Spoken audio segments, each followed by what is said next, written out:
بسم الله الرحمن الرحيم والصلاة والسلام على أشرف المرسلين سيدنا محمد الأمين وعلى آله وصحبه أجمعين اللهم اجمعنا عليك ولا تكلنا إلا إليك أرنا اللهم الحق حقا وارزقنا اتباعه وأرنا الباطل باطلا وارزقنا اجتنابه واجعلنا من عبادك الصالحين وأوليائك المقربين برحمتك يا أرحم الراحمين. Nous continuons le commentaire de Surat Al-Ghashiyah. On va essayer de la terminer aujourd'hui, Inch'Allah. Donc après la première partie dans laquelle Allah Azza wa Jal a informé le prophète sallallahu alayhi wa sallam sur ce qui attend les négateurs le jour du jugement, avec quelques détails. Ensuite, Allah Azza wa Jal va parler maintenant des visages qui auront la récompense d'Allah Azza wa Jal. Autant au départ, il a parlé wujuhun yawma idin khashi'a, des visages ce jour-là seront humiliés. Et là, il va dire wujuhun yawma idin na'ima. Ce jour-là, il y aura des visages épanouis. Et ensuite, il va citer ce qu'ils auront comme récompense auprès d'Allah Azza wa Jal, et il va citer quelques caractéristiques du paradis qu'il leur a apprêté. Ainsi, de verset 8 jusqu'au verset 16, Allah Azza wa Jal dit: ce jour-là, il y aura des visages épanouis, contents de leur effort, dans un haut jardin où ils n'entendront aucune futilité. Là, il y aura une source courante, là, des divans élevés, et des coupes posées, et des coussins rangés, et des tapis étalés. Alors, Allah Azza wa Jal, donc, comme on a dit, à l'instar de l'wujuh, et on a dit que l'wujuh, c'est vrai, il fait référence au visage, mais réellement, il fait référence à la personne elle-même, à ces personnes elles-mêmes, puisque le visage témoigne de ce que ressent la personne, l'humiliation et le ressenti dans le fort intérieur de la personne, mais les traces de l'humiliation se voient sur le visage. Il en est de même pour quelqu'un qui est dans le bonheur et qui jouit d'une belle récompense, forcément ceci va se tracer sur son visage. Wujuhun yawma idin na'ima. Alors na'ima, il peut venir de deux verbes. Na'ima, il peut venir du verbe na'uma, comme il peut venir du verbe na'ima. Na'uma, na'ima. Na'uma, ça vient de la douceur, de nu'uma, an-nu'uma. Lorsqu'on parle d'une peau, jildun na'im, ça veut dire une peau qui est douce. C'est ça, nu'uma. Donc on peut le comprendre dans ce sens-là. Wujuhun yawma idhin na'ima. Des visages ce jour-là seront doux. Seront doux. Pourquoi? Parce qu'il n'y a pas le feu qui va les brûler, bien entendu. Alors que s'il y avait le feu, en aucun cas, il n'y aurait un visage qui est doux. Donc ça, c'est le premier sens. Par contre, si ça vient du verbe na'ima, na'iva, ça veut dire il a joui d'un bienfait. Donc na'im, wujuhun yawma idhin na'ima, ça veut dire ce sont des visages de personnes qui ont joui de bienfaits dans le paradis. Bon, la traduction que vous trouvez, ce jour-là, il y aura des visages épanouis. Donc des beaux visages joyeux de ce qu'Allah Azza wa Jal leur a donné. Et Allah Azza wa Jal, donc dans un autre endroit dans le Coran, il dit ta'rifu fi wujuhihim nadratan na'im. Tu reconnaîtras sur le visage l'éclat de la félicité. Nadrata an-na'im. Donc la félicité se verra, ou l'effet de la félicité, l'effet des bienfaits se verra sur leur visage. Ceci se trouve dans Surat Al-Mutaffifin, verset 24. Lisa'riha radiya, content de leur effort. Et là, vous voyez qu'Allah Azza wa Jal nous fait le parallèle, le parallèle avec ce qui se passe chez les gens dans l'enfer. Dans l'enfer, il a dit wujuhun yawma idhin khashi'a 'amilatun nasiba. Et on a expliqué ce que ça veut dire 'amila. Il a fourni un effort. Nasiba, harassé.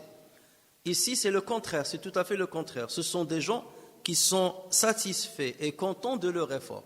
Autant pour le premier, leurs efforts étaient vains, leurs efforts ne leur ont servi à rien, autant là, les croyants seront contents de toutes les œuvres qu'ils ont accomplies sur terre.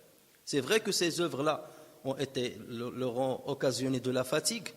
Lorsque, par exemple, tu dois accomplir ta prière d'une manière régulière, à des heures précises, lorsque tu dois jeûner, lorsque tu dois toujours te préserver, toujours te contenir pour ne pas te mettre en colère, pour ne pas dire des paroles qu'Allah Azza wa Jal n'agrée pas, Donc tout ça, c'est quelque chose qui occasionne forcément une difficulté, une certaine difficulté. Mais le jour-là, ils seront satisfaits de ces œuvres-là, parce qu'ils verront leur récompense. Et toute la fatigue qu'ils ont vécue sur terre va complètement être oubliée. Alors, comptant de leur effort, on peut interpréter ce verset de deux manières. Soit il se félicite de l'effort lui-même, ils se félicitent de l'effort lui-même qu'ils ont accompli sur terre. Et la deuxième interprétation, ils se félicitent de la récompense qui leur a été donnée sur l'effort qu'ils ont accompli sur terre. Et les deux interprétations se valent bien entendu. Ensuite, Allah Azza wa Jal a parlé de ce paradis qui va leur donner cette félicité, qui va leur donner ce bonheur qui apparaîtra dans leur visage. Et il a cité donc plusieurs caractéristiques de ce paradis ou de ce qui se trouve dans ce paradis. Ainsi, il a dit Fi jannatin aliya, dans un haut jardin. Ça, c'est la première description. Il y en aura sept descriptions de ce paradis. Fi jannatin aliya. Alors, l'ulu, dans un haut degré, ça veut dire quoi cette élévation, un jardin qui est élevé. L'élévation, elle peut avoir différents sens. Soit c'est une élévation dans la valeur. Donc, un paradis dont la valeur est grande. Soit c'est une élévation réellement physique, élévation dans les hauteurs. Et là, on peut le comprendre aussi de différentes manières. Soit ce paradis-là est composé de plusieurs étages, ce qui fait de lui un bâti qui est très très très élevé, comme par exemple à l'instar chez nous de gratte-ciel, mais bien entendu, il n'y a pas lieu de faire des comparaisons avec ce qui est terrestre. Lorsque tu dis ça, c'est un bâtiment très haut, c'est parce qu'il y a énormément d'étages. Et d'ailleurs, dans le paradis, il y a aussi des étages. Allah Azza wa Jalla dit dans le Coran لكن الذين اتقوا ربهم لهم غرف من فوقها غرف مبنية. Quant à ceux qui ont craint leur Seigneur, ils auront pour demeure des étages au-dessus desquels sont construits d'autres étages. Et le prophète sallallahu alayhi wa sallam l'a confirmé en disant que dans le paradis, il y a 100 degrés. Il y a plusieurs degrés. Il y a 100 degrés. Entre un degré et l'autre, c'est comme la différence entre la terre et le ciel. Il y a même un avis de Aïcha radiyallahu anha qui a dit que dans le paradis, il y a 6236 degrés. Pourquoi 6236 degrés? C'est le nombre de versets dans le Coran. Elle s'est basée sur le hadith dans lequel le prophète sallallahu alayhi wa sallam a dit « Le jour du jugement, on dira à celui qui a lu le Coran, qui l'a mémorisé, récite ce que tu as mémorisé et monte en degrés. Et tu t'arrêteras au dernier verset que tu as mémorisé ou que tu as récité. » Et donc c'est de là que Aïcha radiyallahu anha a donc déduit qu'il y aurait 2000, qu'il y aurait autant d'étages qu'il y a de versets coraniques. Et à chaque fois que tu récites un verset de ta mémoire, plus tu t'élèveras dans le paradis jusqu'au plus haut degré. Mais cet avis, bien entendu, de Aïcha, il est minoritaire. L'avis majoritaire, puisqu'il se base sur un autre hadith, c'est qu'il y a 100 degrés. Et Allah Azza wa Jal dit aussi à propos de l'élévation de Jannah, pourquoi il parle de l'élévation? Parce que toujours le jardin qui se trouve dans les hauteurs est toujours moins que le jardin qui se trouve en bas. Les jardins qui se trouvent dans une colline, par exemple, sont toujours mieux. Pourquoi? Parce que tu as une vue prenante sur tout ce qui t'entoure. Donc au niveau visuel, ça te donne encore plus de plaisir puisque tu vois tout ce qui t'entoure. Alors que si tu es dans un niveau très bas, donc tu ne vois que ce qui est bas. L'horizon n'est pas lointain. Et Allah Azza wa Jal, d'ailleurs, lorsqu'il a voulu donner une parabole quant à ceux qui donnent l'argent fi sabilillah, qui donnent de l'aumône fi sabilillah, il a dit مثل الذين ينفقون أموالهم ابتغاء مرضات الله وتثبيتا من أنفسهم كمثل جنة بربوة. Et ceux qui dépensent leurs biens cherchant l'agrément d'Allah et bien rassurés de sa récompense, ils ressemblent à un jardin sur une colline parce qu'il est encore plus beau. Et dans un hadith, le prophète sallallahu alayhi wa sallam dit Inna ahl al-jannati la yatara'awna ahl al-ghuraf. Les résidents de Jannah vont voir les gens qui seront dans les hauts étages, vont voir les gens qui sont en haut de l'étage, min fawqihim, qui sont au-dessus d'eux, kama tatara'awna al-kawkab ad-durri al-ghabir. La même manière que vous voyez vous-même le kawkab, c'est-à-dire la planète ou bien l'astre lointain qui est au-dessus de vous. Ça veut dire il est tellement lointain que vous le voyez petit. Et c'est cela, ça sera le cas de ceux qui sont dans les bas degrés du paradis lorsqu'ils verront leurs frères qui sont dans les hauts degrés du paradis. Puisqu'Allah Azza wa Jal récompense relativement aux œuvres et à la foi des personnes. Et comme il y a une grande différenciation entre les personnes au niveau de leur foi et au niveau de leur pratique, donc bien entendu la récompense sera proportionnelle. Donc il a dit كما تتراءون الكوكب الدري الغابر في الأفق من المشرق أو المغرب تتفاضل ما بينهم قالوا يا رسول الله.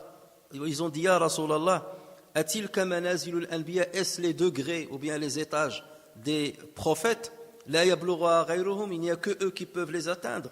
Et le prophète sallallahu alayhi wa sallam de répondre قال لا والذي نفسي بيده بل رجال آمنوا بالله وصدقوا المرسلين. Non, par celui qui détient mon âme, ce sont des hommes qui ont cru en Allah et qui ont déclaré véridique la parole de ses messagers. Autrement dit, même une personne lambda peut atteindre ce degré des prophètes si elle croit véritablement en Allah Azza wa Jal et s'il suit les pas des prophètes et des messagers qu'il a envoyés.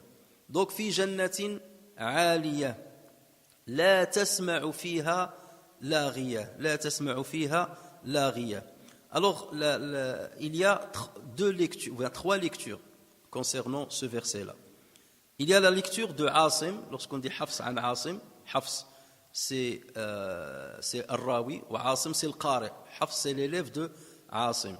Donc, Asim, si on prend Asim, on prend Hamza et on prend le Kisa'i. Donc, ceux-là, ils disent La tasma'u fiha laghiyatan. La tasma'u fiha laghiyatan. Comme les Corans, la majorité des masahif que vous avez. Et la signification, tu n'entends pas. Il y a deux significations. La tasma'u, le ta là, c'est soit il s'adresse à un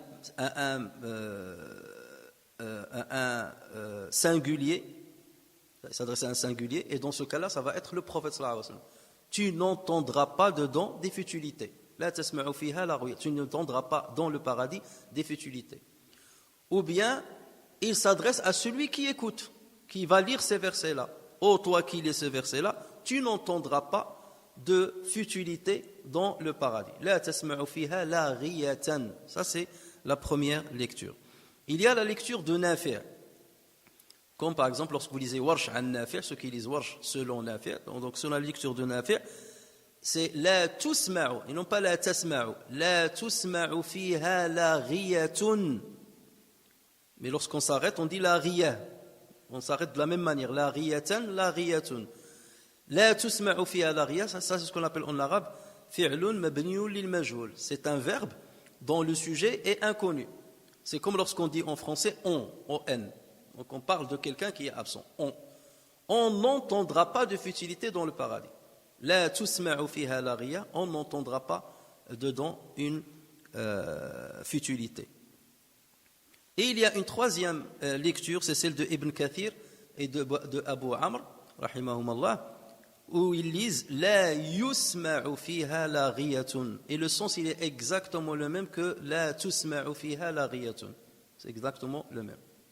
Et c'est pour ça que la riyatun, il est venu avec dam, et non pas la riyatan, parce que dans le grammaire arabe, on dit c'est naibul fa'il. C'est le remplaçant du sujet. Puisque le sujet est absent, donc il y a un remplaçant. Ce qui est dans la première version un complément d'objet, là il devient un remplaçant du sujet. Et le prophète sallallahu alayhi wa sallam a lu de ces trois différentes manières. Donc ce sont des lectures notoires rapportées sur le prophète sallallahu alayhi wa sallam. La tasma'u fiha la riya. C'est-à-dire la riya dans ce cas, il a deux sens aussi. Soit tu n'entendras pas de futilité, soit la riya, c'est la personne qui dit une futilité. C'est comme lorsque je dis farasun farisun. Farasun, c'est le cheval. Faris, c'est le chevalier. Cheval, chevalier. Farisun, farasun, farisun. Et là, tu dis laghwun nafsun laghiya. Futilité, Et la riya, c'est la personne qui dit la futilité. Donc tu n'entendras pas une personne qui dira de la futilité. Parce que ceux qui sont dans le paradis ne sont pas dans la futilité. C'est des personnes dignes et c'est des personnes méritantes. Et donc en aucun cas ils ne diront de futilité. Tu trouveras donc une fois la première signification, c'est la parole de futile elle-même que tu n'entendras pas. Et l'autre sens, c'est la personne qui dit une parole futile que tu n'entendras pas.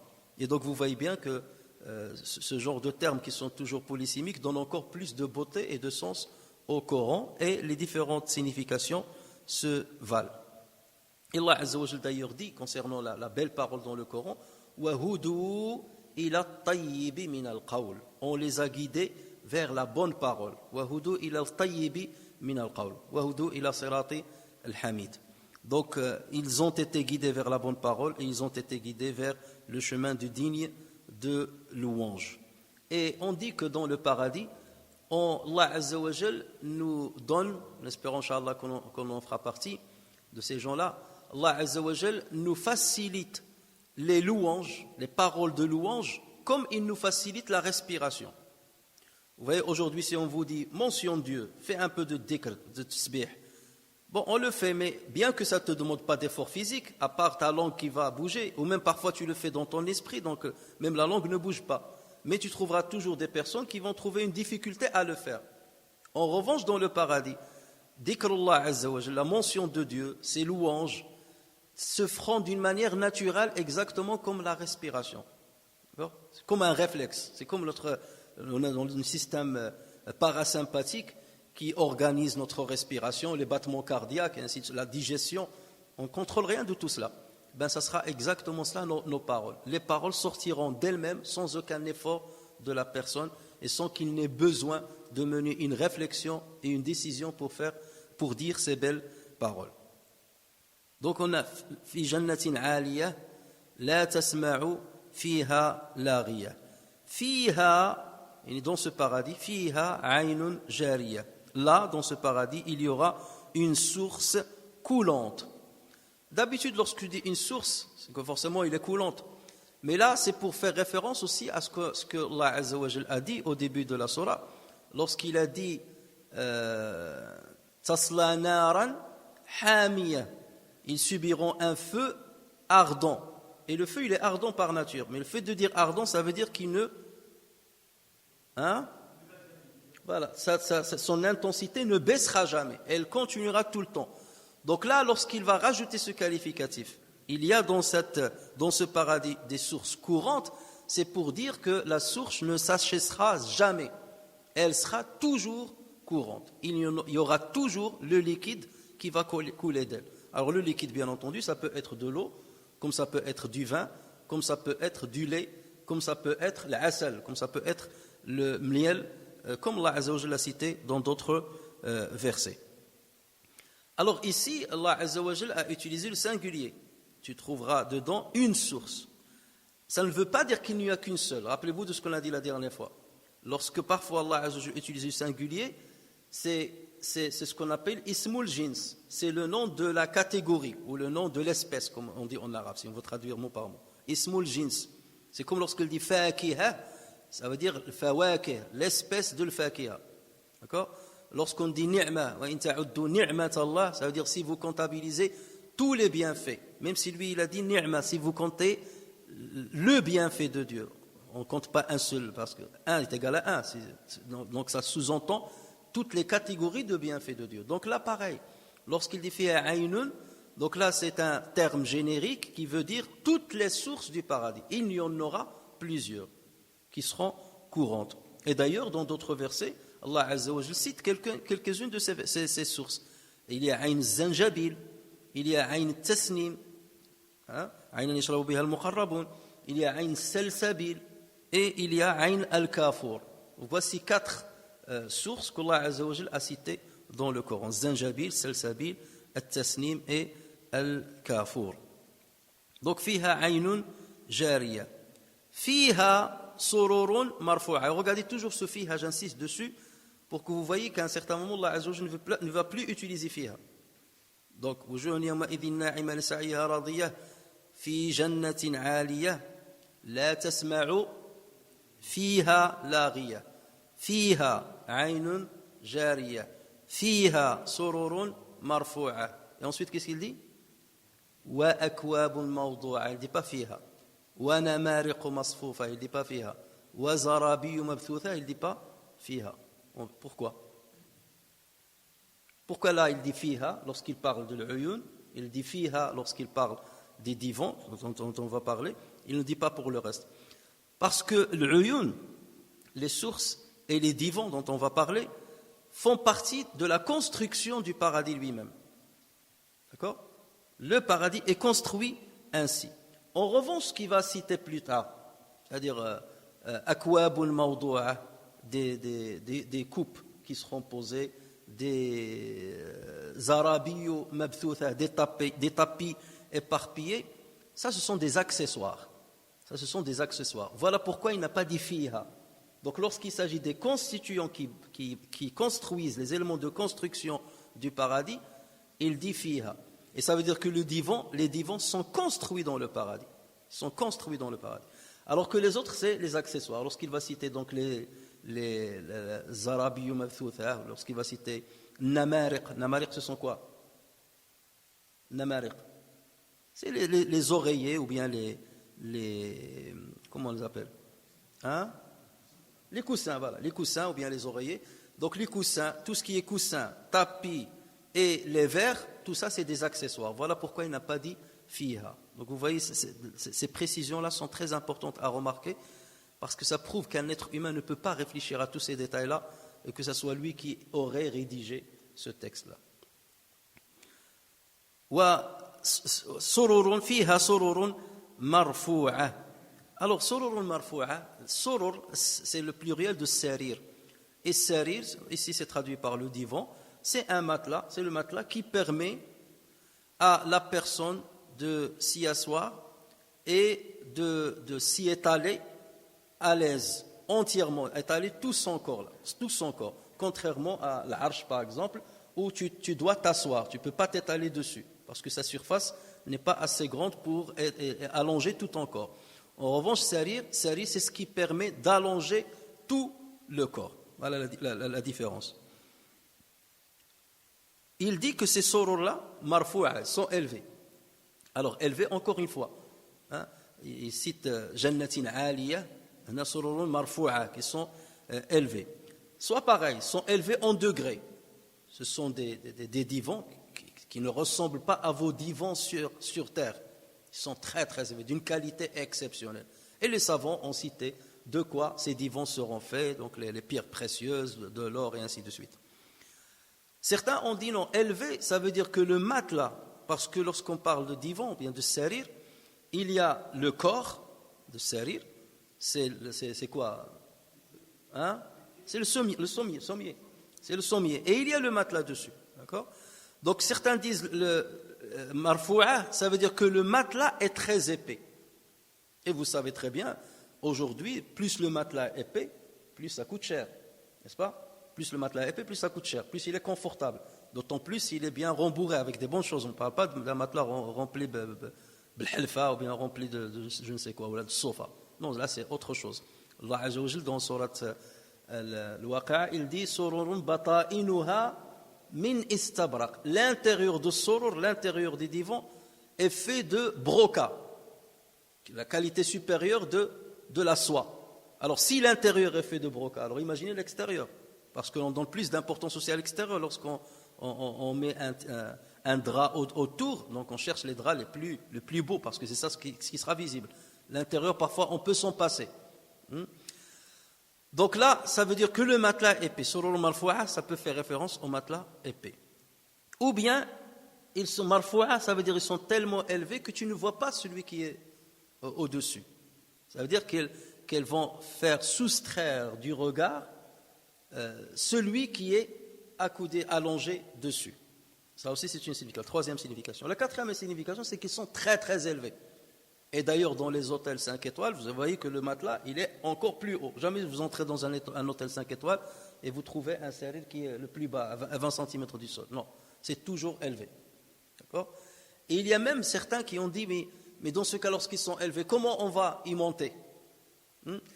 Et certains savants ont dit, c'est pour ça qu'Allah Azza wa Jal plus tard va parler du chameau. Parce qu'il a fait la yanzuruna ila al-ibili, ne considère-t-il pas les chameaux, les dromadaires, comment ils sont créés? Parce que c'est une réponse implicite pour dire le chameau il est élevé, et pourtant lorsque tu veux monter dessus, qu'est-ce qui se passe? C'est lui qui s'agenouille pour que tu montes dessus avant de se lever. Alors que le cheval ne fait pas pareil. Les autres animaux ne font pas pareil. L'éléphant, à la limite, s'il est bien dressé, il va te tendre la patte pour que tu te mettes dessus, et après tu vas grimper. Mais un des seuls animaux qui s'accroupit pour que tu puisses monter dessus, c'est le dromadaire. Et c'est pour cette raison, c'est pour certains savants, que ça a été cité après avoir cité ces lits qui sont élevés. C'est pour dire que le lit lui-même se rabaissera pour que tu puisses monter dessus avant de remonter plus haut. Et vous avez dernièrement des bureaux, des tables qui se vendent avec un petit moteur, n'est-ce pas? Vous pouvez les ajuster selon comment vous voulez vous asseoir. Si vous voulez vous asseoir, si vous voulez même travailler debout, vous appuyez sur le bouton et ça monte en hauteur. Ça, ce sont des choses qu'on n'aurait pas pensé il y a longtemps. Et c'est devenu un luxe, justement, qui te donne encore plus de confort dans ton travail. Et donc, Allah Azza wa Jal fait référence à ce luxe, quelque part, qui sera dans le paradis, avec différentes phrases comme celle-ci. Fiha sururun marfou'a wa akwabun mawdou'a. Donc là, il ne dit plus fiha. Wa akwabun mawdou'a, et des coupes posées. Al-akwab, c'est le pluriel de l'koub. Et le koub, c'est le verre qui n'a pas d'anse. L'anse, c'est la petite oreille là, par laquelle on tient certains verres. Donc lui, il n'a pas d'anse, comme il n'a pas de bec. Donc c'est un verre où il n'y a ni anse ni bec. C'est ça, al-koub. Akwabun mawdou'a. Alors, mawdou'a, ça veut dire quoi? Ça veut dire qu'ils sont posés. Akwabul mawdou'a, qui sont posés. Autant les lits sont élevés, d'accord, loin d'accessibilité par le regard pour les autres personnes qui ne peuvent pas se mettre dessus, puisqu'ils sont réservés à leurs propriétaires, autant l'akwab, ils sont à ta portée. Et les savants disent que l'eau qui coule dans le paradis, elle ne coule pas dans des rivières creusées, comme c'est le cas sur terre. Elle coule à la surface de la terre du paradis. À la surface de la terre du paradis. Ça veut dire que tu peux la trouver où tu veux, à n'importe quel endroit. Et les vers sont là, l'akwab, et l'akwab, ils sont automatiquement vides. Lorsqu'on parle de l'koub en arabe, ça veut dire un verre qui est vide. Contrairement à ce que lorsqu'on parle de l'kas. Le kas, c'est un verre rempli. Et le koub, c'est un verre vide. Et d'ailleurs, même lorsqu'on parle de la coupe, ça c'est un terme en français, la coupe, c'est un terme qui est pris de l'arabe. Ça fait coupe. La coupe du monde. D'accord? Il leur donne toujours vide. C'est après qu'ils la remplissent avec certaines choses. Voilà. Alors, donc le koub, c'est toujours vide. Le kas, il est toujours rempli. Regardez lorsque Allah Azza wa Jalla dit wa ka'san dans un autre verset, il dit wa ka'san dihaqa. Le ka'san dihaqa, ça veut dire une coupe débordante, parce qu'il est rempli par un liquide. Wa ka'sim min ma'in, un verre rempli d'un liqueur de source. Dans Surat al-Waqi'a, Allah Azza wa Jalla dit كذلك إن الأبرار يشربون من كأس كان مزاجها كافورا. Les vertueux boiront d'une coupe dont le mélange sera de camphre. Donc toujours le kas, il va parler du liquide qu'il y a dedans. Par contre le koub, qu'est-ce qu'il dit? وَيُطَافُ عَلَيْهِمْ بِآنِيَةٍ مِّن فِضَّةٍ وَأَكْوَابٍ كَانَتْ قَوَارِيرَ قَوَارِيرَ مِّن فِضَّةٍ قَدَّرُوهَا تَقْدِيرًا dans Surat Al-Insan. Donc il en fera circuler parmi eux des récipients d'argent et coupes cristallines. D'accord? Et coupe cristalline. Donc là, il est en train seulement de décrire seulement la forme de ces récipients et de ces coupes. Coupe de cristalline, min fidda, faite d'argent, min fiddatin qaddaruha taqdira. Donc ça, c'est la différence entre akwab et al-kas. Mawdou'a, akwab al-mawdou'a, il y a aussi un autre sens de mawdou'a. Certains savants disent mawdou'a, ça revient à qaddaruha taqdira, ça veut dire que ce sont des coupes qui ne sont ni trop grandes, ni trop petites. Elles sont moyennes. Elles sont moyennes. Et c'est ça, mawdu'a, ça veut dire elles sont bien calculées, muqaddara, sont bien calculées de taille moyenne. Ça aussi, c'est une autre signification de ce terme-là qu'il convient de prendre aussi.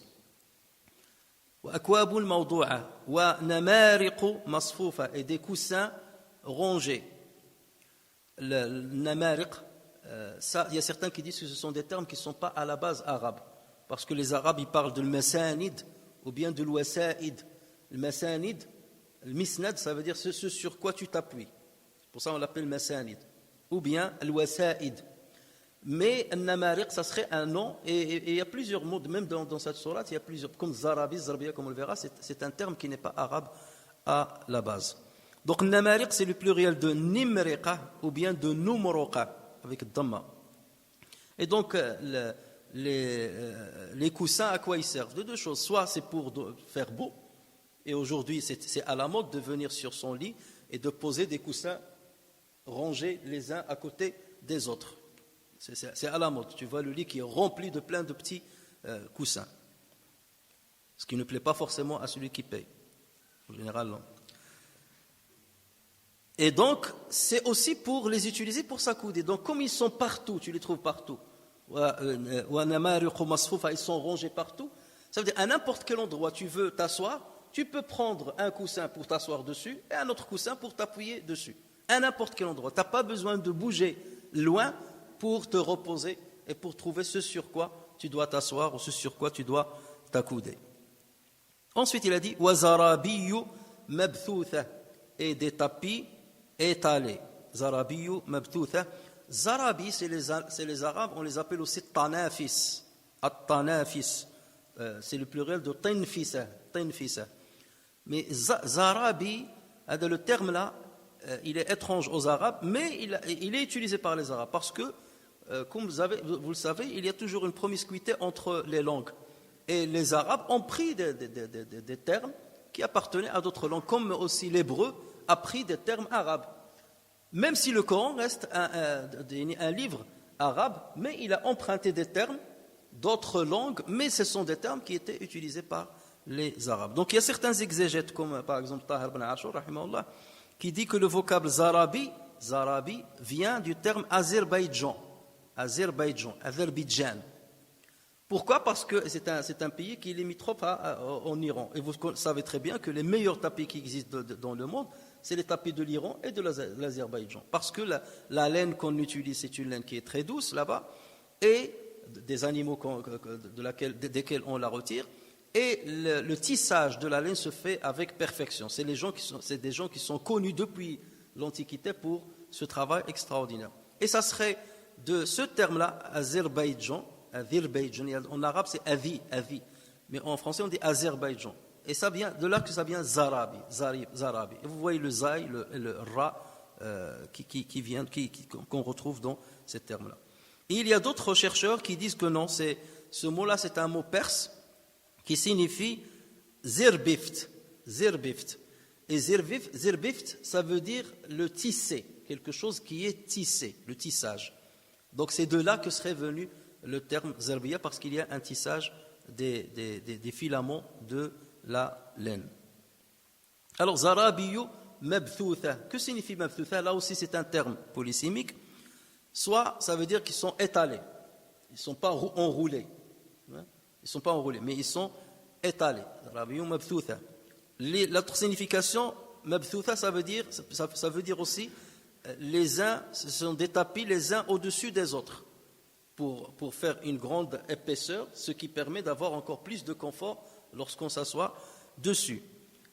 Mabthutha veut dire aussi nombreux, des tapis nombreux. Et il y a le dernier sens qui est répandu.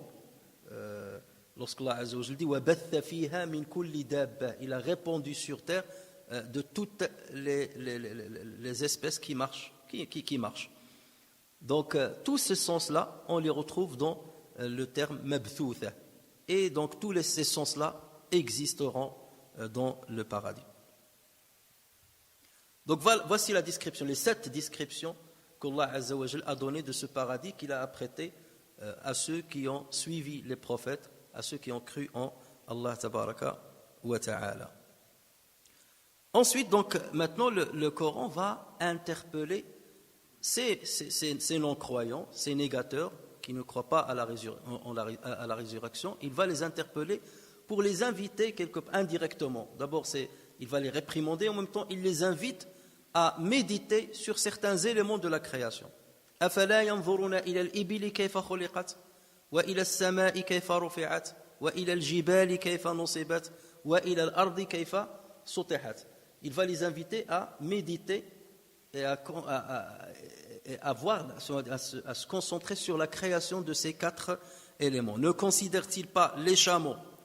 Et أَفَلَا يَنْظُرُونَ, là on a traduit par ne considère-t-il pas. Mais c'est le regard de méditation, on l'appelle. Ne considère-t-il pas les chameaux comment ils ont été créés, et le ciel comment il a été élevé, et les montagnes? Alors je répète toujours et, parce qu'en arabe, le wa, on peut la rajouter à plusieurs reprises. Contrairement en français, on met virgule, virgule, et à la fin on dit et. Mais là on reprend exactement les termes coraniques, enfin exactement la traduction des termes coraniques. Ne considère-t-il pas les chameaux comment ils ont été créés, et le ciel comment il est élevé, et les montagnes comment elles sont dressées, et la terre comment elle est nivelée? Pourquoi ces 4 éléments? Pourquoi citer ces 4 éléments? Pourquoi citer le chameau et ne pas citer un autre animal? Alors que les Arabes connaissent d'autres animaux, par exemple le cheval, c'est un animal qui est très considéré chez les Arabes. Pourquoi Allah ne l'a-t-il pas cité ici? C'est qu'il y a des sagesses derrière ce choix-là.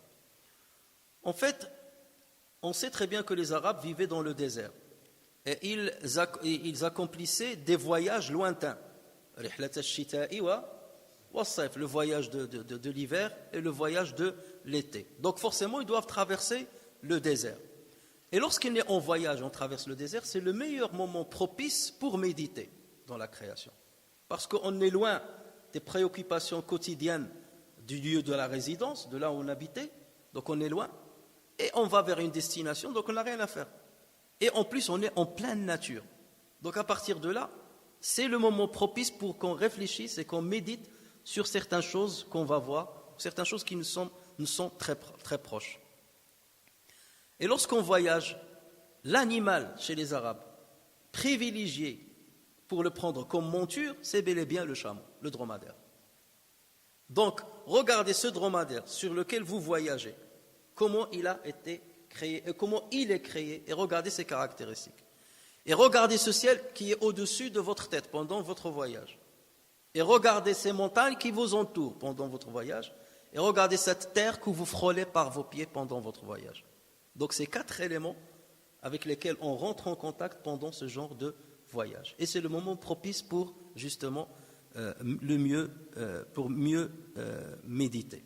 Et lorsqu'il a dit « Afala yanzurun », ça c'est une question rhétorique qui signifie le reproche. Il leur reproche de ne pas méditer sur ces choses-là, parce qu'une belle méditation sur ces éléments-là aurait pu les conduire vers Allah Azza wa Jal. Et c'est une invitation, bien entendu, à toute l'humanité, et à nous en particulier, pour méditer sur tous les éléments de la création qui vont nous ramener vers Allah Azza wa Jal. On médite sur les versets coraniques qui sont incréés, et on médite sur les signes divins qui sont créés. Voilà. Il y a le kitab al-Mastour, le livre écrit, et il y a le kitab al-Manzour, et il y a le livre contemplé, le livre écrit et le livre contemplé qui est le cosmos et tout ce qui nous entoure dans la nature. Alors, le chameau, pourquoi qu'est-ce qu'il a de si particulier, le chameau? En général, lorsqu'on élève des animaux, on va les élever pour une certaine utilité, certaines utilités. Donc, soit pour monter dessus, pour les prendre comme une monture, c'est le cas du chameau aussi, c'est le cas du cheval, c'est le cas des mulets, des ânes, et ainsi de suite.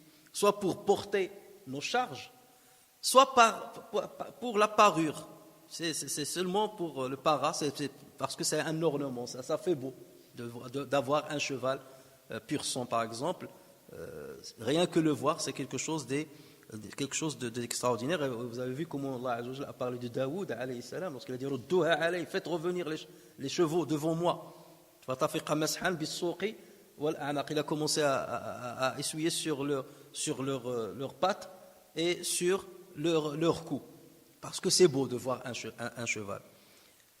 Donc soit pour profiter, donc monter dessus, pour voyager dessus, pour manger leur chair, c'est le cas des vaches par exemple, ou bien des moutons, des ovins, des bovins, des camélidés aussi, soit pour profiter de leur peau, soit pour profiter de leur laine, d'accord?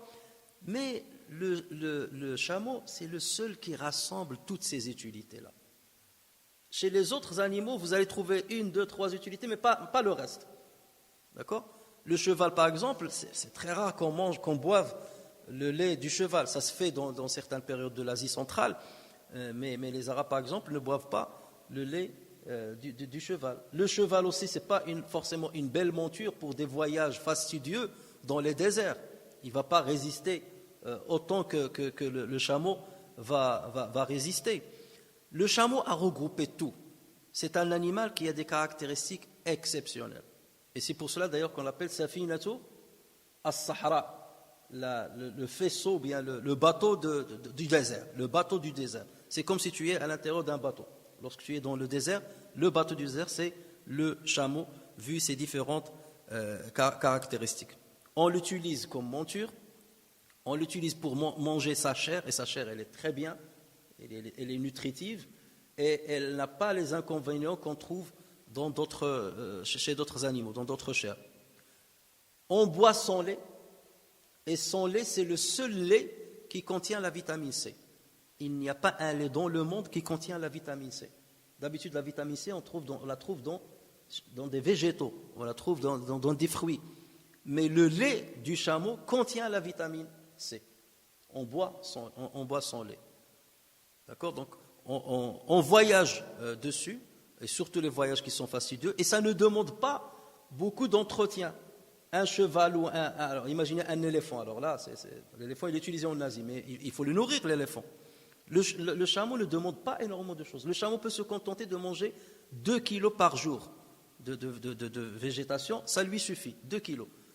Prenez un éléphant, vous verrez combien il doit manger par jour. Ou même un cheval, combien vous devez lui donner comme nourriture, une nourriture de qualité. Le chameau, non. Il mange dans le désert certains végétaux qui sont consommés par aucun autre animal. Il se contente du peu. Voilà des caractéristiques qui n'existent pas chez les autres animaux. C'est un animal qui résiste à la soif et à la faim. Il peut résister 1 semaine durant sans boire et sans manger. Sans boire et sans manger, les deux à la fois. Sans boire et sans manger pendant 1 semaine. Il peut résister à la soif plus d'1 mois, sans boire plus d'1 mois. Il se contentera seulement de l'humidité de l'herbe qu'il va manger. Et lorsqu'il boit, alors il y va. Il peut boire 135 litres d'eau en 10 minutes. Parce que ses lèvres sont comme une ventouse qui pompe d'une manière rapide. 135 litres en 10 minutes. Ce qui est énorme pour un animal. Regardez le lion, le roi des animaux lorsqu'il boit. Il boit avec sa langue. Il ne peut pas pomper avec ses lèvres. Il boit avec sa langue. Et d'une manière un peu spectaculaire si vous la voyez avec une caméra retardée. Le chameau a des caractéristiques extraordinaires. Il peut supporter des températures allant de moins 25 jusqu'à 50 degrés. Ça, on ne le trouve pas. Et voyager, et bouger pendant ce temps-là, et porter des fardeaux. Et ça, on ne le trouve pas chez un autre animal. Il peut parcourir dans le désert, sous des hautes températures, jusqu'à 60 km par jour.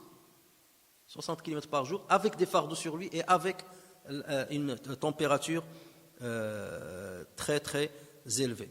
Et malgré son poids, qui peut arriver à 1 tonne 100 kg, 1100 kg, et malgré sa hauteur, il peut arriver jusqu'à 2,50 m au niveau du garrot, malgré ça, un simple enfant peut venir et le faire bouger comme il veut. Imaginez, cet animal, comment il est grand, comment il est robuste, comment il est lourd, et un enfant donc peut le contrôler, et lorsqu'il le connaît, il peut le contrôler et en faire ce qu'il veut. Qui a fait tout ça? Pourquoi ce n'est pas le cas des autres animaux? Pourquoi ce n'est pas le cas des autres animaux? Parce qu'Allah Azza wa Jal, justement, l'a assujetti aux êtres humains. Donc Allah Azza wa Jal leur dit, méditez sur ça. Qui vous a fait ça? C'est le hasard qui vous a créé ce chameau-là, avec toutes ses caractéristiques, pour vous servir dans votre climat qui est bien particulier.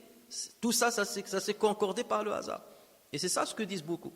Le hasard a tout fait. Il a concordé ça avec ça, il a concordé ça avec ça, il a concordé ça. Et tout ça sans réfléchir, sans rien, sans préparation, sans architecture préalable, ni rien. C'est à la longue, on va dire des millions d'années, et avec des essais qui n'ont pas marché, avec la sélection naturelle, avec la pression environnementale.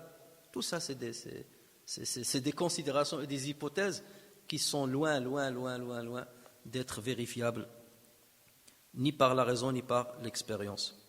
Et sans parler, bien entendu, des vertus médicinales de ces produits. Du lait, par exemple. Le lait, c'est un bon remède. Le lait du chameau, c'est un bon remède pour l'hépatite. Et l'urine des femelles allaitantes. Lorsqu'il y avait un groupe de personnes qui est venu à Médine à l'époque du prophète sallallahu alayhi wa sallam, ils sont tous tombés malades parce qu'ils n'ont pas supporté le climat de Médine. Et le prophète sallallahu alayhi wa sallam les a conseillé de sortir à l'extérieur de Médine, d'aller voir les bergers qui s'occupent des chameaux de zakat, et ils leur ont dit, demandez-leur de vous donner le lait des chamelles ainsi que leur urine. Et ils les ont bu et ils ont guéri. Malheureusement, ils ont tué le berger, et c'est pour ça qu'Allah Azza wa Jal les a condamnés. Il a révélé des versets à leur propos pour les condamner. Et le prophète sallallahu alayhi wa sallam justement a ordonné à ce qu'on le rapporte donc une punition sévère sur ce qu'ils ont fait, parce qu'ils ont tué, ils ont volé le troupeau, tout le troupeau de zakat, et ils ont tué le berger qui s'en occupait.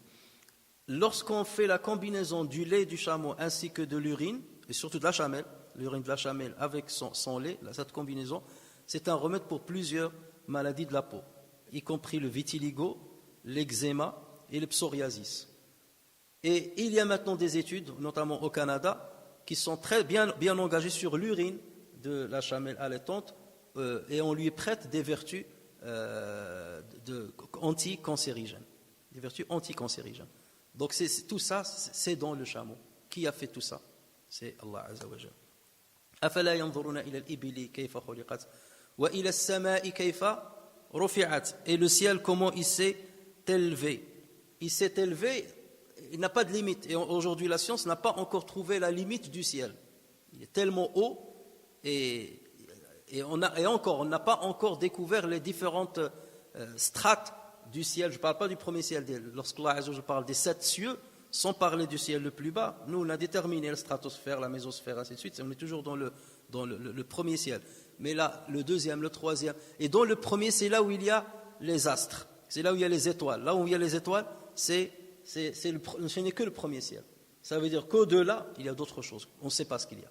Et aujourd'hui, la science n'a pas encore déterminé ce qu'il y a ailleurs. Arrivera un moment, sûrement, si Dieu le veut, où Allah Azza wa Jal dévoilera certains des secrets du ciel-là. Et peut-être arrivera un moment où on va déterminer qu'il y a 7 cieux superposés. Et pourtant, il n'y a pas de pilier qui supporte ce ciel. Le ciel, ce n'est pas que du vide. Hein. Le ciel, il est rempli de matière. Il n'y a qu'à voir les planètes, tout ce qu'il y a dedans.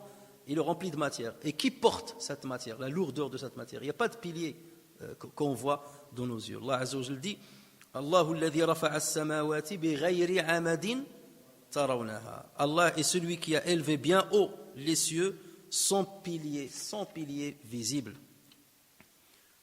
أفلا ينظرون إلى الإبل كيف خلقت وإلى السماء كيف رفعت وإلى الجبال كيف نصبت. Ne voit-il pas les montagnes, comment elles sont dressées? Dressées, bien entendu, il y a d'autres versets qui vont parler des montagnes, comment elles sont dressées. Allah Azza wa Jalla les compare comme à des piquets. Pourquoi? Parce qu'ils donnent la stabilité à la terre. Vous savez bien que la croûte terrestre est faite de plaques, et c'est ce qu'on appelle les plaques océanographiques. Et ces plaques-là, elles sont en mouvement, les unes par rapport aux autres. Et c'est ce qui donne parfois des tremblements de terre, c'est ce qui donne des volcans, et c'est ce qui permet parfois la formation de montagnes. Donc Allah Azza wa Jal dit, regardez ces montagnes-là, comment Allah Azza wa Jal les a dressées. Il les a mis comme des piquets qui vont stabiliser la croûte terrestre. Parce que s'il n'y avait pas les montagnes, tellement il y a des collisions entre les plaques terrestres ou océaniques, qu'il y aura toujours des tremblements de terre. Mais les montagnes sont là pour appuyer, pour mettre un poids sur la plaque afin qu'elle ne tremble pas. Et ce que nous voyons des montagnes, ce n'est que la partie apparente de l'iceberg. Et il y avait une grande théorie, à l'époque il y avait deux théories, de dire que ce qu'on voit c'est ça la montagne, et en bas de la croûte terrestre, la base de la montagne est au même niveau que la base de la croûte terrestre, la base basse de la croûte terrestre. Et une autre hypothèse disait non, la montagne est comme un piquet, ce que nous voyons, comme un iceberg. On ne voit que la partie apparente, mais en dessous, la montagne est ancrée à l'intérieur et elle traverse la croûte terrestre. Et c'est la deuxième hypothèse qui a été vérifiée avec des études sismologiques, avec des séismes. Donc on met des bombes et on enregistre dans un sismographe les ondes. Et c'est à partir de là qu'on détermine ce qu'il y a dans la croûte terrestre. Et justement, on a découvert que la montagne, ce n'est que la partie apparente. Ce qu'on voit, c'est que la partie apparente de la montagne. En bas, la plus grande partie, elle est en bas et qui traverse, comme un pic qui traverse la surface de la Terre, elle traverse la croûte terrestre. Donc regardez ces montagnes, comment elles sont dressées. Le comment déjà et le pourquoi. Celui qui a conçu ces montagnes de cette manière pour vous permettre de vivre sur cette terre. Il a implanté des montagnes immobiles dans la terre afin qu'ils ne branlent pas en vous emportant avec elles. Comme il a dit dans Surat An-Nahl, verset 15. أفلا ينظرون إلى الإبل كيف خلقت وإلى السماء كيف رفعت وإلى الجبال كيف نصبت وإلى الأرض كيف سطحت. Et à la terre, comment elle est nivelée. La terre dont parle ce verset-là, ce n'est pas la planète Terre, mais c'est la terre qu'on frôle par le pied, puisqu'on a dit que ça ferait plus référence à quelqu'un qui voyage et qui est en train de voir les éléments qui l'entourent. Donc, comment elle est nivelée. Parce que justement, avec ces mouvements tectoniques qu'il y a sur Terre, normalement on devait s'attendre à ce qu'il y ait des montagnes partout et des fissures partout, de sorte que la Terre serait impraticable, elle ne sera pas nivelée, vous allez trouver des montagnes partout, et vous savez très bien quelle est la difficulté qu'occasionne la vie sur des montagnes. Les montagnards, c'est très difficile de vivre sur les montagnes. Alors imaginez si toute la Terre était faite de montagnes, ou de falaises, ou de fissures, de grandes fissures, elle serait impraticable. Et pourtant, Allah Azza wa Jalla a fait de sorte qu'il y ait sur Terre des grandes parties nivelées pour permettre aux humains de vivre dessus et pour leur permettre de se déplacer aisément et facilement d'un coin à un autre. Donc c'est tous ces versets-là, et ce n'est pas la peine d'entrer beaucoup dans les versets puisque l'occasion se présentera, Inch'Allah, d'autres fois, on détaillera les montagnes et tout ça. Mais tous ces versets-là, c'est une invitation à la quête du savoir. Un savoir qu'on doit rechercher, non pas pour avoir un diplôme, pour trouver un travail, mais un savoir qu'on doit rechercher pour déterminer la grandeur de l'âge, pour déjà se rassurer que Dieu existe, que derrière cette création, il y a un créateur omniscient, omnipotent, qui a conçu les choses, qui les a conçues à la base comme ça. Ce n'est pas avec le fruit de hasard, où il a dit on va voir comment ça va évoluer. C'est comme ça qu'il a voulu que ça soit, et c'est ainsi que ce fut. Donc, c'est une invitation aux études géologiques, c'est une invitation à la vulcanologie, c'est une invitation à la biologie lorsqu'on parle à la physiologie, lorsqu'on parle du chameau et comment il est constitué et comment il fonctionne. Donc, c'est une invitation à plusieurs sciences que nous on appelle sciences profanes, mais qui peuvent justement nous dévoiler la grandeur du Créateur et nous permettre de le considérer à sa juste valeur.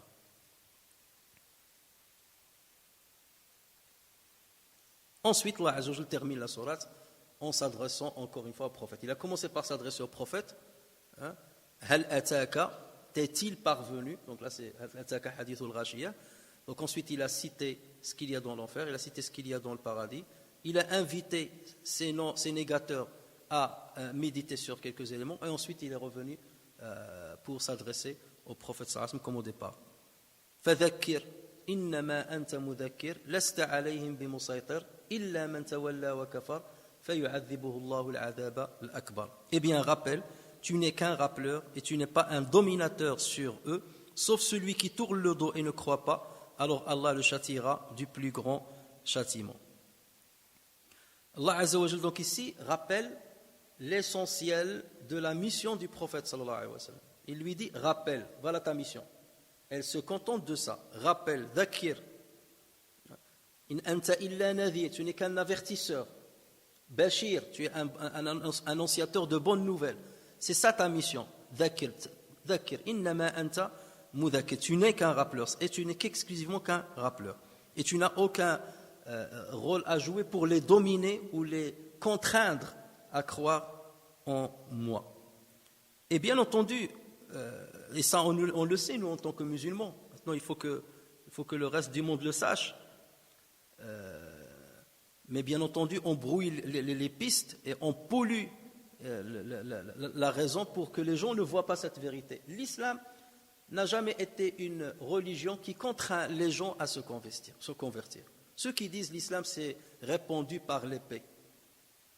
Est-ce que le prophète a levé l'épée sur Abu Bakr pour qu'il devienne musulman, ou sur Omar ibn Khattab pour qu'il devienne musulman, ou sur Uthman ibn Affan pour qu'il devienne musulman?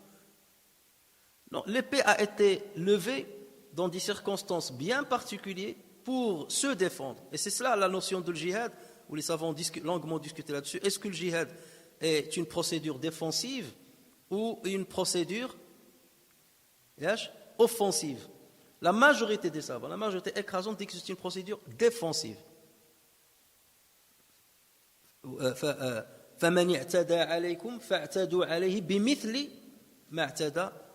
Celui qui vous a transgressé, transgressez-le à la hauteur de la transgression qu'il vous a faite.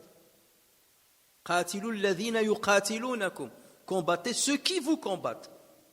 Et jamais l'islam n'est allé contrarier les gens à se convertir à l'islam. Et jamais l'islam n'a tué les gens parce qu'ils ne sont pas croyants. Même les guerres que le prophète sallallahu alayhi wa sallam menait, il avait une éthique dans cette guerre. Une fois le prophète sallallahu alayhi wa sallam est passé, il a trouvé une femme, suite à une bataille, il a trouvé une femme morte de l'autre clan. Et le prophète sallallahu alayhi wa sallam s'est mis en colère. Il a dit, qui a tué celle-ci? Qui a tué celle-ci? Et il leur a dit, appelez Khalid ibn Walid. Et il lui a dit, jamais vous ne tuez une femme, jamais vous ne tuez un enfant, jamais vous ne tuez un vieillard, jamais vous ne tuez un prêtre qui est en train de prier, qui ne lève pas les armes. Donc si l'intention de l'islam était de tuer quelqu'un parce qu'il ne croit pas, ou parce qu'il n'adhère pas à l'islam, l'islam aurait tué déjà plein de monde, ce que le prophète sallallahu alayhi wa sallam n'a jamais fait. Ou ce que les musulmans n'ont pas fait sur des siècles, parce que des non-musulmans vivaient chez eux. Et d'ailleurs on les appelle comment les non-musulmans qui vivent dans un pays musulman? Dhimmiyin. Certains ils disent que ce terme-là, ils le prennent mal. Non, dhimmi, c'est un bon nom. Dhimmi, ça veut dire celui qui est sous la protection de Dieu et de son prophète. Attention, vous ne le touchez pas. Il est sous la protection de Dieu et de son prophète. Vous ne pouvez pas le toucher. Il est protégé par Dieu et par son prophète. C'est ça le fi dhimmatillah. Il est dans dhimmatillah. Il est sous la protection de Dieu. Wa fi dhimmati rasulillah. Donc là, Allah Azza wa Jalla est en train encore de le confirmer. Tu n'es pas un dominant, je ne t'ai pas envoyé pour les dominer. Donc les guerres que le prophète sallallahu alayhi wa sallam a menées, c'était dans ce sens-là, pour se protéger contre ceux qui l'ont combattu, ou pour libérer des peuples de certains empires qui les avaient dominés et qui leur avaient ôté leur liberté et qui les avaient dépouillés de leur richesse. Et Allah Azza wa Jalla le confirme à plusieurs reprises dans le Coran. وَقُلِ الْحَقُّ مِنْ رَبِّكُمْ فَمَنْ شَاءَ فَلْيُؤْمِنْ وَمَنْ شَاءَ فَلْيَكْفُرْ. Et dit la vérité émane de votre Seigneur, quiconque le veut, qu'il croit, et quiconque le veut, qu'il mécroit. Et ensuite il dit, qu'est-ce qu'il dit ensuite? Inna a'tadna lidh-dhalimina naran ahata bihim suradiquha. Nous avons préparé pour les injustes un feu dont les flammes les cernent. Nous. Ça veut dire leur punition incombe à moi, ça n'incombe pas à toi. C'est moi qui vais les punir dans l'au-delà. Je ne te demande pas de les punir, toi. Walillahi al-mathalul a'la. À Dieu appartient le meilleur exemple. Vous avez un père, par exemple, qui a deux enfants. Un qui est obéissant, qui est bien, et un qui est un révolté. D'accord? Le père, il va gronder l'enfant égaré. Il va le gronder. Il va le menacer. Je vais te punir, je vais te faire, je vais ceci, je vais cela. Mais est-ce que le père donnera le droit à l'enfant obéissant d'aller punir lui-même son frère? Non, il va lui dire, mais t'as pas à t'occuper, ça c'est entre moi et lui. Toi tu es obéissant, tu es bien. Moi je suis, je le menace, je le punis, je vais le punir. mais ça c'est entre lui et moi. Toi, tu n'es pas concerné par ça. Voilà. Toi, tu continues de te comporter bien avec lui. Comporte-toi bien avec lui. Et à Dieu appartient le meilleur exemple. Quelqu'un qui ne croit pas, même lorsqu'on l'appelle le kafir, certains commencent à dire ça comme un terme à connotation négative. Non, le kafir, ça veut dire celui qui ne croit pas. Nous sommes les musulmans, nous sommes des kuffars par rapport aux autres religions. Parce que nous ne croyons pas à ce à quoi ils croient. Donc ça, c'est un terme seulement pour un qualificatif pour distinguer. Ce n'est pas un qualificatif qui sous-entend une punition ou sous-entend une réaction négative à l'égard de ces personnes qu'on a qualifiées par ce terme-là. Non. Hada mu'min wa hada kafir, hada il croit, hada il mécroit. C'est ça, littéralement parlant, c'est ça du tout, c'est ça la signification. Et d'ailleurs, Qatada, lorsqu'il explique Lasta alayhim bimusaytir, il dit Ay kil ilayya ibadi. Il dit tu ne es pas dominateur sur eux, ça veut dire Mohammed, laisse-moi avec mes serviteurs. C'est entre eux et moi. Ne te mêle pas de leur affaire. Laisse-moi avec mes serviteurs. Kil ilayya ibadi. ولو شاء ربك لآمن من في الأرض كلهم جميعا أفأنت تكره الناس حتى يكونوا مؤمنين dit Allah Azza wa Jalla au prophète sallallahu alayhi wa sallam, si ton Seigneur l'avait voulu, tous ceux qui sont sur terre auraient cru. Est-ce toi, ou bien est-ce à toi de contraindre les gens à devenir croyants? C'est pas ton rôle. Ton rôle c'est dhikra, dhakir, rappel. Et dhikra, c'est parce que déjà, si tu contrains quelqu'un à croire en Allah Azza wa Jalla, tu es en train de fabriquer un hypocrite. Or, l'hypocrite, c'est le profil le plus détesté par l'islam et le plus détesté dans le Coran. Donc, comment le Coran déteste les hypocrites, et en même temps, il va dire créez les hypocrites dans votre communauté. Forcez les gens à croire en moi. Donc, si tu le forces, il va faire semblant qu'il croit, alors qu'au fond, il ne le croit pas. D'accord? Donc, l'islam ne peut pas contrarier les gens à se convertir parce que, de fait, il va créer la catégorie des hypocrites. Ce qui est complètement absurde. Et Allah Azza wa Jalla n'a que faire de gens qui font semblant qu'ils l'adorent alors qu'ils ne croient pas en lui. Parce que Allah n'a pas besoin d'eux, n'a pas besoin de notre adoration.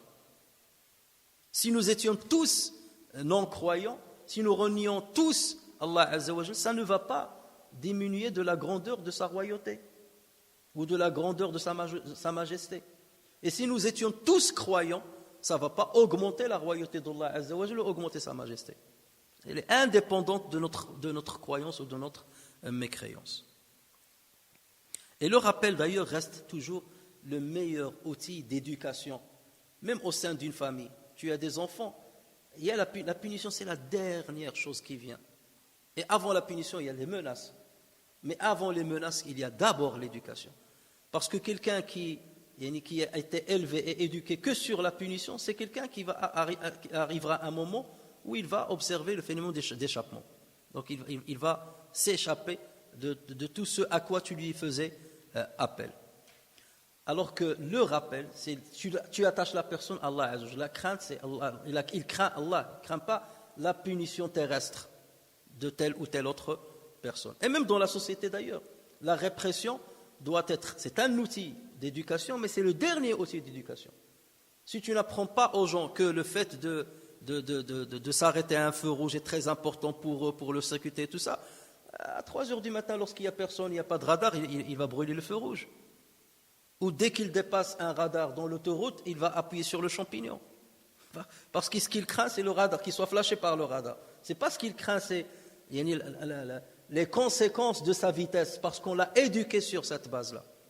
Et justement, c'est ce rappel-là qui est le meilleur outil de l'éducation, aussi bien à l'échelle individuelle qu'à l'échelle communautaire. Et donc, c'est cet outil-là qu'Allah Azza wa Jalla rappelle à son prophète dans ce verset-là. فَذَكِّرْ إِنَّمَا أَنْتَ مُذَكِّرْ لَسْتَ عَلَيْهِمْ بِمُسَيْطِرٍ.